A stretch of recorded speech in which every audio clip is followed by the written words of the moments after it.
அனைவருக்கும் வணக்கம்.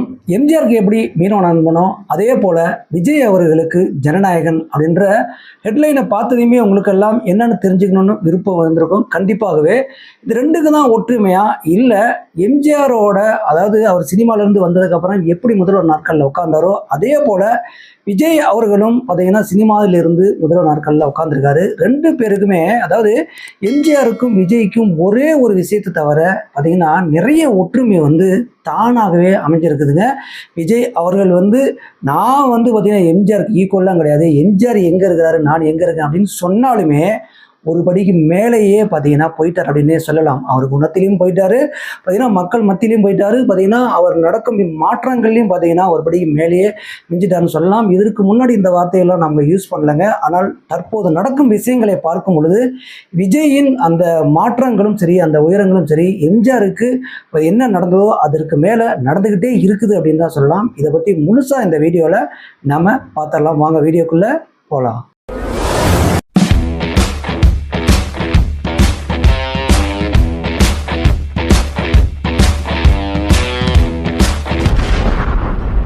எம்ஜிஆரின் மீனவ நண்பனுக்கும் விஜயின் ஜனநாயகனுக்கும் உள்ள பார்த்தீங்கன்னா ஒற்றுமை என்னன்றதையும், எம்ஜிஆரின் பார்த்தீங்கன்னா சினிமாவிலிருந்து அரசியலுக்கு வந்த ஒற்றுமையும் விஜயின் சினிமாவிலிருந்து அரசியலுக்கு வந்த ஒற்றுமையும் பார்க்கறதுக்கு முன்னாடி ஜனநாயகன் திருவிழாவை பற்றியும் ஜனநாயகன் ரிலீஸ் பற்றியும் ஒரு சில விஷயங்களை பார்த்துட்டு அதுக்கப்புறம் போகலான்னு நினைக்கிறேங்க. அதாவது விஜய் அவர்கள் படம் ஜனநாயகன் 6 மாதத்துக்கு முன்னாடி ஜனவரி பொங்கலுக்கு தான் வெளியாக இருந்தது. ஆனால் அரசியலில் என்ன வேணால் நடக்கும் அப்படின்றதுக்கு விஜய்க்கு பார்த்தீங்கன்னா நம்ம சொல்லவே வேணாம். ஏன்னா ஆரம்ப கட்டத்திலிருந்து எப்பொழுது அவர் பார்த்திங்கன்னா ஒரு இயக்கத்தை ஆரம்பித்து அரசியலின் வருகையை சினிமா மூலியமாக பார்த்தீங்கன்னா பட டைட்டில் மூலியமாகவும் தெரிவித்தார் பார்த்தீங்களா. அப்போ இருந்தே, அதாவது எனக்கு தெரிஞ்சு 2010-12 காலகட்டத்தில் இருந்தே பார்த்தீங்கன்னா ஏகப்பட்ட பிரச்சனை. அது அரசியல் கட்சி ஆரம்பித்ததுக்கு அப்புறமும் அரசியல் வருகைக்கு அப்புறமும் பார்த்தீங்கன்னா விட்டுருவாங்களா, ஆரம்பத்திலே நாங்கள் உள்ளேப்பா உன்னை ஒரு படி, அதாவது அரசியல் என்ற படியை பார்த்தீங்கன்னா எடுத்து வைக்கும் போதே உன்னை உள்ள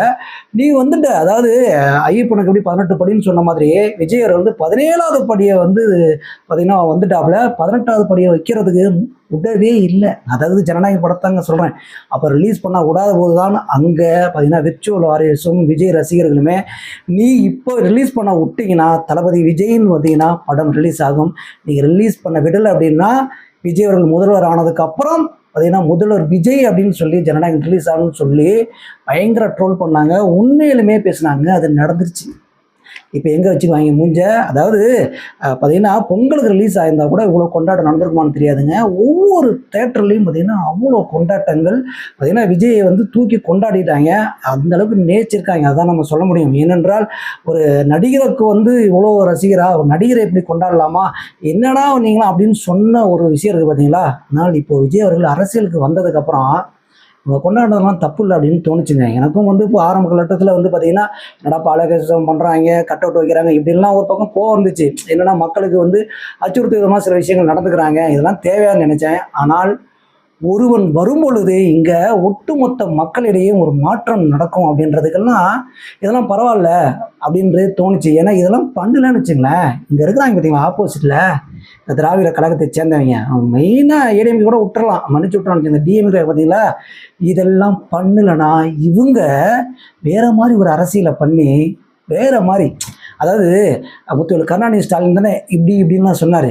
இப்போ விஜய் அவர்கள் இப்படி சொன்னதுக்கப்புறம் எதுமா ட்ரோல் ஆச்சு, விஜய் அவர்கள் சொன்னது தான் ட்ரோல் ஆயிடுச்சு. இதுதான் அப்போது இதெல்லாம் ஒரு பக்கம் நியாயம் என்று பட்டது. இப்போவும் ஜனநாயகன் ரிலீஸ்க்கு அப்புறம் பார்த்திங்கன்னா கோலாகலமாக கொண்டாடப்பட்டதும் பார்த்திங்கன்னா ரசிகர்கள் அதாவது பெண்கள்லாம் பார்த்திங்கன்னா உணர்ச்சி பொங்க, அதாவது விஜய் அவர்கள் படத்தையுமே பார்க்க முடியாது அப்படின்னு சொல்லி உணர்ச்சி பொங்க பார்த்திங்கன்னா கண்ணீர் விட்டு பார்த்த அந்த காட்சிகளையும் பார்க்கும் பொழுது எந்தளவுக்கு நேசிச்சிருக்காங்க அப்படின்றது நம்ம பார்க்க முடிந்தது.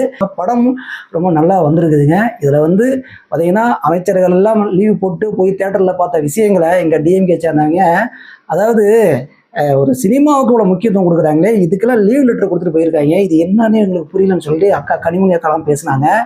நம்ம அண்ணன் முத்துவேல் கருணாநிதி ஸ்டாலின் முன்னாள், அதாவது கொத்து பரோட்டா எம்எல்ஏ அவர்கள் கூலி படத்துக்கு போய் என்ன பண்ணாருங்க, அதாவது ஒன்றுமே புரியலைங்க. நீங்கள் பண்ணால் அதாவது இவங்க சொன்ன டைலாக் தான், அதாவது டிஎம்கே சொன்ன டைலாக் தான், அதாவது உங்களுக்கு தக்காளி சட்னி எங்களுக்கு ரத்தமா அப்படின்னு சொல்கிற மாதிரி. அதாவது இப்பயும் அதே கேள்வியை நாங்களும் கேட்குறோம், என்ன பண்ணுவீங்க நீங்கள், உங்களுக்கு வந்தால் தக்காளி சட்னி, எங்களுக்கு வந்தால் ரத்தமா? இது நீங்கள் திருந்த மாட்டீங்கன்னு தெரிஞ்சு போச்சு. அதனால் பார்த்தீங்கன்னா விஜய் அவர்கள் படம் ரிலீஸ் ஆகும் பொழுது அவர் படத்தை பார்ப்பதற்கு தான் போனாங்களே தவிர மக்கள் பிரச்சனைகளை விட்டுட்டுலாம் போகலைங்க. மக்கள் பிரச்சனை வந்திருந்தால் அதுக்கு என்ன பண்ணணுமோ கண்டிப்பாக அதுக்கு நடவடிக்கை எடுப்பாங்க. அதை பண்ணிட்டு தான் வராங்க. மாற்றம் எந்தளவுக்கு உருவாச்சு அப்படின்றது நம்ம கண்கூடாக தெரிகிறது. இது பார்த்திங்கன்னா ஒரே நாளில் 100 கோடிக்கு மேலே வசூலாகிருக்கு உலகம் முழுமைக்கும். பார்த்திங்கன்னா நம்ம நினச்சே பார்க்க முடியும்னு வச்சுங்களேன். அந்த அளவுக்கு வசூலில் பார்த்திங்கன்னா 500 கோடிக்கு மேலே போகும் அப்படின்லாம் சொல்கிறாங்க. இது திரும்பவும் பார்த்திங்கன்னா திருப்பூர் மணி அவர்கள் டிஸ்ட்ரிபியூட்டர் பார்த்திங்கன்னா தேட்டர் உரிமையாளர் சங்கத்திலும் இருந்தார். இவர் ஒரு விஷயத்தை குறிப்பிடுகிறார். அதாவது எலெக்ஷனுக்கு முன்னாடி, அதாவது தேர்தலுக்கு முன்னாடி வந்துருதுன்னா இந்த அளவுக்கு இந்த படம் கொண்டாடிப்பாங்கன்னு தெரியாது. முதல்வர் விஜய் அவர்கள் படம், அதாவது முதல்வர் விஜயின் படம் வந்ததுக்கப்புறம் இது வேறு மாதிரி கொண்டாடுறாங்க. நாங்களாம் எதிர்பார்க்கவே இல்லை இந்த மாதிரி ஒரு சம்பவம் நடக்கணும் அப்படின்ற மாதிரியும் சொல்லியிருக்காரு. இதில் ஒட்டு மொத்த சினிமாக்காரங்களும் சரி, அரசியல்வாதிகளும் சரி பீதியில் இருக்காங்க. ஏன்னா நம்ம ஒன்று நினச்சி இங்கே ஒன்று நடந்துச்சேன்னு. அதுதாங்க மாற்றம், எல்லாத்துலேயும் மாற்றம். அதுதான் விஜய் அவர்கள் அப்படின்றது நமக்கு தெரிஞ்ச விஷயம். இது தொடர்ந்து நடக்கும் அப்படின்றது தான் நம்மளோட கருத்து. இதில் அடுத்து இங்கே வருவோம். அதாவது விஜய் அவர்களுக்கும் எம்ஜிஆர் அவர்களுக்கும் என்ன ஒற்றுமை? அதாவது விஜய் அவர்கள் சொன்னார், நான் எம்ஜிஆரை ஃபாலோ பண்ணி தான் வந்துக்கிட்டே இருக்கேன். இதில் இடையில ஒருத்தவங்க சொன்னாங்க, அதாவது ரஜினியை ஃபாலோ பண்ணி ரஜினி ஸ்டைலில் தான் விஜய் அவர்கள் நடித்தார். பார்த்தீங்கன்னா எங்கள் அண்ணன் அப்படின்லாம் சொல்லிட்டு வந்தார். ஆனால் இப்போ திடீர்னு அரசியல் வந்ததுக்கு எம்ஜிஆரை சொல்கிறார் அப்படின்ற ஒரு விஷயங்கள்லாம் ட்ரோல் பண்ணார். நடிக்கிறதுக்கு ரஜினியை பிடிக்குன்னு சொன்னார். இது உண்மைதான். அரசியல் வந்ததுக்கப்புறம் எம்ஜிஆரை சொல்லாமல் ரஜினிகாந்தையை சொல்லுவாங்க. ரஜினிகாந்த் எந்த அரசியல் கட்சியில் இருந்தார், என்ன செஞ்சார் மக்களுக்கு?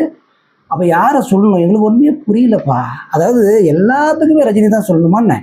ரஜினி என்ன பண்ணார் தமிழ்நாட்டுக்குன்றது தெரியும். அதாவது விஜய் அவர்கள் முதல்வர் ஆனதுக்கப்புறம் இவர் கட்சியை கலைச்சி விட்டு மனைவியை வச்சு வியக்க ஆரம்பிக்கிறேன்னு சொல்லிட்டு அண்ணாமலையோட சேர்ந்து இப்போ அடுத்து வேறு மாதிரி கும்மி அடிக்க தயாராகிட்டு இருக்காங்க. சரி அடிக்கிறீங்க, அது ஒரு பக்கம் அடிச்சுட்டே இருங்க. கும்மி அடிச்சுட்டு 4 பேர் சேர்ந்துக்கிட்டு நீங்கள் அடிச்சுட்டு இருக்க வேண்டியதான். தேட்டரில் போய் நீங்களும் உங்கள் படத்தை பார்த்துட்டு விசில் அடிக்க வேண்டியதான். அது பார்த்துக்கலாம், ஒரு இன்னும் பிரச்சனை இல்லை. ஆனால் எம்ஜிஆர் அவர்களுக்கும் விஜய் அவர்களுக்கும் நிறைய ஒற்றுமை இருக்கிறது. சினிமாவிலிருந்து வரும்பொழுது எம்ஜிஆர் எப்படி பாடல்கள் மூலியமாகவும் படங்கள் மூலியமாகவும் மக்கள்கிட்ட நிறைய விஷயங்களை நான் அரசியலுக்கு வருவேன், உங்களுக்கு செய்யணும்னு நினைக்கிறேன், அதாவது சேவை செய்யணும்னு நினைக்கிறேன், உங்களுக்கு ஏதாவது நல்லது பண்ண நினைக்கிறேன்னு சொல்லி சினிமாவில் பாடல்கள் மூலியமாகவும் படங்கள்லாம் கொண்டு வந்தார்ல. இதை விஜய் அவர்கள் இந்த காலகட்டத்துக்கு தகுந்தாப்புல கொண்டு வந்தாருங்க. அது கொண்டு வந்ததுக்கப்புறம் இங்கே விஜய் அவர்கள் எந்த இயக்கத்தோடையும் எந்த கட்சியோடையும் சேரல. ஆனால் எம்ஜிஆர் அவர்கள் டிஎம்கேவோட சேர்ந்தார்.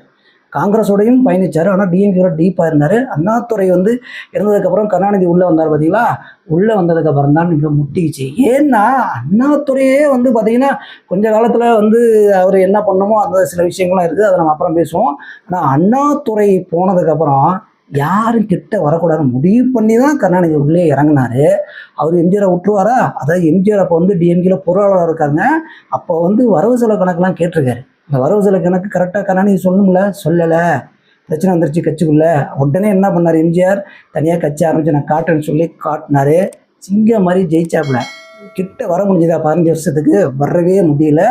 அதே மாதிரி தான் விஜய் அவர்களும். நீங்கள் 15 வருஷம் இல்லை, விஜய் இருக்கும் வரைக்கும் டிஎம்கே வர முடியாது. 2031 அழிஞ்சிரும். இப்போயே அழிஞ்சிக்கிட்டு வருதுன்னு வச்சுங்க, அது வேறு விஷயம். ஆனால் 2031 கண்கூட மக்களுக்கு தெரியுமில்ல, ப்ரூஃபோட நம்ம எடுத்து வைக்கணும்ல, ப்ரூஃபோட அவங்க பார்க்கணும்ல, அது நடந்தே தீரும். இன்னொரு விஷயம் என்னன்னு பார்த்தீங்கன்னா, மீனவன் நண்பனை பற்றி சொன்னோம் இல்லைங்களா. மீனவன் நண்பன் நடித்து முடிச்சுட்டு எம்ஜிஆர் அவர்கள் பார்த்தீங்கன்னா தேர்தலில் சந்திச்சிருக்காரு. சந்திக்கும் போது அந்த படம் ரிலீஸ் ஆகலைங்க. அதாவது எம்ஜிஆர் முதல்வர் ஆனதுக்கப்புறம் 2 மாதம் கழித்து தான் மீனவன் நண்பன் படம் ரிலீஸ் ஆகிருக்கு. அதாவது 1977 எம்ஜிஆர் அவர்கள் முதல்வர் ஆனார். 2 மாதம் கழித்து தான் மீனவன் நண்பன் ரிலீஸ் ஆச்சு. அதே போல் விஜய் அவர்கள் 3 வருஷத்துல கட்சி ஆரம்பித்து தனி பெரும்பான்மையுடன், அதாவது எந்த கூட்டணியும் இல்லை, இதுதான் இறைவன் தானாக ஒரு விஷயத்த பண்ணுவான்னு சொல்லுவாங்க பார்த்தீங்களா. என்னென்னமோ விஜய் அவர்கள் சொல்லி பார்த்தாரு, ஆட்சியில் பங்கு அதிகாரத்தில் பங்கு தரேன்னு சொல்லி யாருமே வரல. அதாவது திராவிடத்தையே நம்பினாங்க. ஆனால் இறைவன் கொண்டு வந்த ஒரு விஷயத்த, நீ தனியாகவே நில்லு, தனியாகவே செயல்படுங்க அப்படின்னு சொன்ன மாதிரியே தனியாக சிங்கம் மாதிரி நின்று பார்த்தீங்கன்னா ஓரளவுக்கு மெஜாரிட்டியை காமிச்சு நின்றுட்டாப்புல. கிட்டத்தட்ட ஒரு 10-15 சீட்டுக்கு கிடைக்கல. அதுக்கு ஆதரவு தேவைப்படுச்சுங்களேன். அது இந்த எம்பி எலெக்ஷன்லையும் என்னென்னு காட்ட போகிறாங்க. அடுத்த பார்த்தீங்கன்னா 2031 மெஜாரிட்டிலாம் தேவையில்லை, அது வேறு மாதிரி ஒரு சம்பவம் நடக்கும். ஆனால் இப்போது அந்த ஜனநாயகனும் பார்த்தீங்கன்னா விஜய் அவர்கள் முதல்வர் ஆனதுக்கப்புறம் கரெக்டாக 2 மாதம் கழித்து ரிலீஸ் ஆகும். எந்தளவுக்கு ஒற்றுமைன்னு பாருங்களேன். ஏன்னா 6 மாத காலமாக இழுத்துக்கிட்டே போச்சு. இப்பயும் பார்த்தீங்கன்னா விஜய் அவர்கள் முதல்வர் ஆனதுக்கப்புறம் ஒரு 10-15 ரிலீஸ் பண்ணியிருக்கலாம், 10-15 நாள்லேயே. ஆனால் அது கூட ரிலீஸ் பண்ண முடியலங்க. அப்பயும் பிரச்சனை. சென்சார் போர்டு பிரச்சனை, ரிலீஸ் பண்ணுறதுல பிரச்சனை, அந்த சீனை மாற்றணும் இந்த சீனை மாற்றணும் பிரச்சனை. கரெக்டாக 2 மாதங்கள் கழித்து ரிலீஸ் ஆகுது. அப்போது இன்னும் புள்ளி வச்ச மாதிரி எம்ஜிஆர் அவர்களின் ஒவ்வொரு ஸ்டெப்பும் நடையும் பார்த்தீங்கன்னா, அவர் அரசியல் நகர்வும் அவர் பயணமும் விஜய் அவர்களின் பயணமும் பார்த்தீங்கன்னா அப்படியே ஒன்றாகவே அமைஞ்சிருக்கு. இதில் விஜய் அவர்கள் பிளான் பண்ணல, எதுவுமே பண்ணல, இயற்கையாகவே நடந்ததுன்னு வச்சுங்களேன். அதாவது பார்த்தீங்கன்னா, அவர் சினிமாவில் இருக்கும்போது என்னென்ன பிரச்சனைகளை சந்தித்தாரோ அதையும் எம்ஜிஆர் அவர்கள் சந்தித்தார். அந்த படத்தையும் அப்படி தான் ரிலீஸ் பண்ண விடலைங்க. எம்ஜிஆர் அவர்கள் ரிலீஸ் பண்ண விடல, இதே பிரச்சனை நடந்துருக்குது. அப்போ விஜய் அவர்களுக்கும் இதே பிரச்சனை நடந்திருக்கும் பொழுது பார்த்தீங்கன்னா, எம்ஜிஆருக்கு மீனவ நண்பன் எப்படி 2 மாதம் கழித்து ரிலீஸ் ஆச்சோ அதே மாதிரி ஜனநாயகனும் பார்த்தீங்கன்னா முதல்வர் விஜய் அவர்கள் முதல்வர் ஆனதுக்கப்புறம் 2 மாதம் கழித்து ரிலீஸ் ஆச்சு. அதுவும் பிளாக் பஸ்டரு, இதுவும் பிளாக் பஸ்டரு. 2 நாளில் எப்போ பிளாக் பஸ்டர் சொல்கிற அப்படின்னு பார்த்தீங்கன்னா, 2 நாளில் 150 கோடி மேலே வசூலிச்சே. ஒரு பிளாக் பஸ்டர் இல்லாமல் என்ன பார்த்தீங்கன்னா, ஒரு வாரத்திலே எங்கே போனே தெரியல. இன்னொரு விஷயம் என்னன்னு பார்த்தீங்கன்னா, ஜனநாயகன் முதல்வர் விஜய் அவர்கள் முதல்வர் ஆனதுக்கு அப்புறம் உலகம் முழுமைக்கும் பேசப்படுது. இன்னொன்று இந்தியா முழுமைக்கும் பேசப்படுது. இந்த வட இந்தியாக்காரன் இருக்காங்க பார்த்தீங்களா, இவங்களாம் தமிழ்நாடு படம்னா மேக்ஸிமம் பார்க்க மாட்டாங்க. கேரளா படம் ஓரளவு பார்ப்பாங்க வச்சுங்களேன். தெலுங்கு படம் கொஞ்சம் போகும், ஏன்னா அது ரொம்ப கமர்ஷியலாக இருக்கும். ஆனால் தமிழ் படம் ஒரு சில படங்கள் மட்டும்தான் பார்த்துட்டு இருந்தாங்க. ஆனால் விஜய் படத்தை பார்த்தீங்கன்னா ஏகப்பட்ட தேட்டர் ரிலீஸ் பண்ணியிருக்காங்க. எல்லா படங்களையும் பார்த்தீங்கன்னா 2 நாளாக ஹவுஸ்ஃபுல்.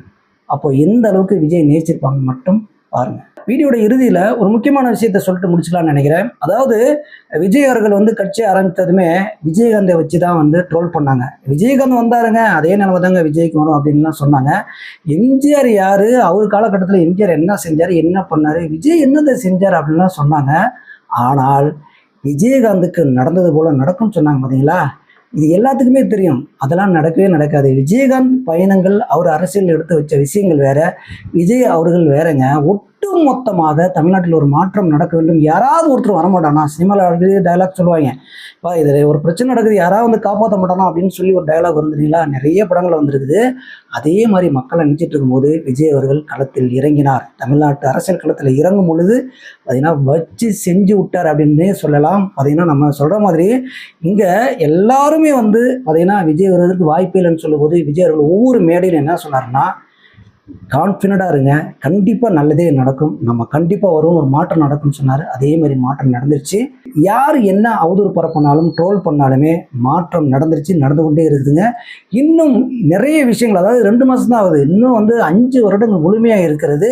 ஏகப்பட்ட விஷயங்கள் பண்ணி ஆகணும். நீ தான் இங்கே என்ன பண்ணி வச்சுட்டு போயிருக்கீங்க தமிழ்நாட்டில், இதெல்லாம் தூசி தட்டி இந்த சாக்கடைகள்லாம் க்ளீன் பண்ணுறதுக்கே பார்த்தீங்கன்னா இன்னும் டைம் தேவைப்படுகிறது. அப்படி இருக்கும் பொழுது விஜய் சொன்ன ஒற்றை வார்த்தை தான், அதாவது கான்ஃபிடண்டாக இருங்க, நல்லதே நடக்கும்னு சொன்னார்ல. கண்டிப்பாக இனி வரும் காலமும் தமிழ்நாட்டு மக்களுக்கு நல்லதே நடக்கும் அப்படின்னு சொல்லி முடிச்சுக்கிறேன். இந்த மாதிரி பார்த்தீங்கன்னா தமிழ்நாட்டில் நடக்கும் அரசியல் நிகழ்வுகளை உண்மைக்கு நிகராக உங்களோட சேர்ப்பதற்கு உங்களை சேனலை சப்ஸ்கிரைப் பண்ணி ஆதரவு கொடுங்கள். நன்றி.